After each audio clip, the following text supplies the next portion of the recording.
এই মুহূর্তে ঘটনাস্থলে রয়েছেন সহকর্মী স্বস্তিকা সিংহ। সেখান থেকে তিনি সরাসরি যুক্ত হচ্ছেন আমাদের সামনে। স্বস্তিকা, ঠিক এই মুহূর্তের পরিস্থিতি আমাদেরকে জানাবেন। ঠিক কতজন আহত হয়েছেন সে বিষয়ে কোনো ধারণা পেয়েছেন কিনা? সমস্যা সমাধানে কি কোনো ধরনের উদ্যোগ নেওয়া হয়েছে?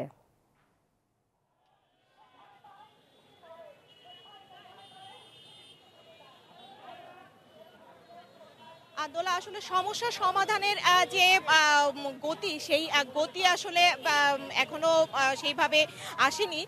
কারণ এখানের যে পরিস্থিতি আসলে সেই আগের মতনই রয়েছে। যারা শিক্ষকরা এখানে এসেছিলেন তারা অবস্থান ধরে রেখেছেন। তবে আমাদের কাছে যতটা তথ্য আছে যে এই শিক্ষকদের একটি প্রতিনিধি দল আসলে প্রধান উপদেষ্টা বা প্রশাসন বরাবর যাওয়ার কথা ছিল, সেভাবেই তারা প্রস্তুতি নিয়েছিলেন। কিন্তু কিছু সময়ের আগে আমরা জানতে পেরেছি যে প্রতিনিধি দল এই মুহূর্তে যাবেন না। তো সেই জায়গা থেকে মহাসচিব এই শিক্ষকদের যিনি দায়িত্বে আছেন তাদের পক্ষ থেকে বা শিক্ষকদের পক্ষ থেকে আমাদেরকে এখনো কিছু বলা হয়নি।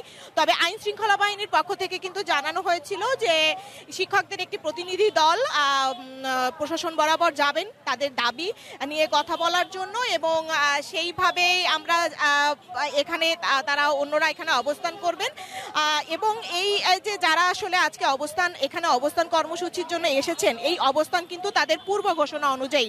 কারণ 19 জানুয়ারি থেকে কিন্তু তারা তাদের এই যে জাতীয়করণের জন্য কিন্তু তারা আন্দোলন করছে। তারা মানববন্ধন করেছে কয়েক দফায় প্রেস ক্লাবের সামনে। ঠিক সেইভাবেই কিন্তু তারা পূর্ব ঘোষণা অনুযায়ী কিন্তু তারা আজকে তাদের এই যে পদযাত্রার কর্মসূচিটি শুরু করেছিলেন।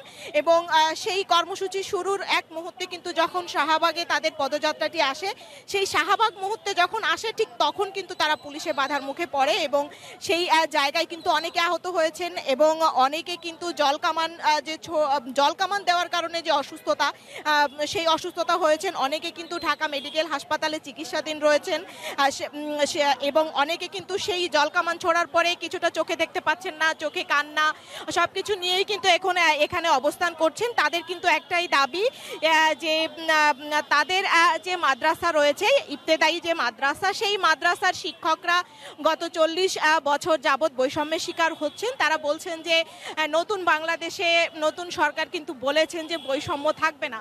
তাহলে এই যে মাদ্রাসার শিক্ষক, এই মাদ্রাসার শিক্ষকদের সাথে কেন বৈষম্য হচ্ছে?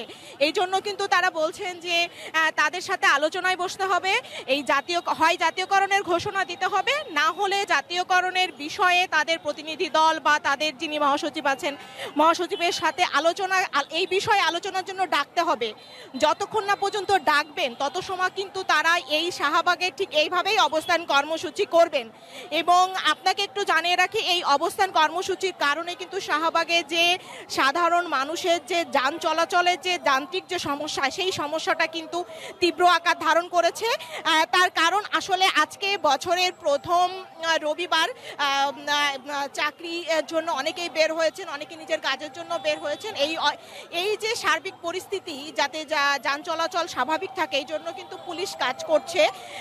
আবার এই যে শিক্ষকদের যে দাবি, এই শিক্ষকদের দাবিও কিন্তু আদায় না হওয়া পর্যন্ত তারা রাস্তায় থাকবেন। তো পরিস্থিতি আসলে এখনো ঘোলাটে। আমি আসলে বাকি সংবাদে আপনাকে পরবর্তী তথ্য জানাতে পারবো। দোলা, এই ছিল আমার কাছে এখনো পর্যন্ত সর্বশেষ। শাহবাগ থেকে যুক্ত ছিলেন সহকর্মী স্বস্তিকা সিংহ।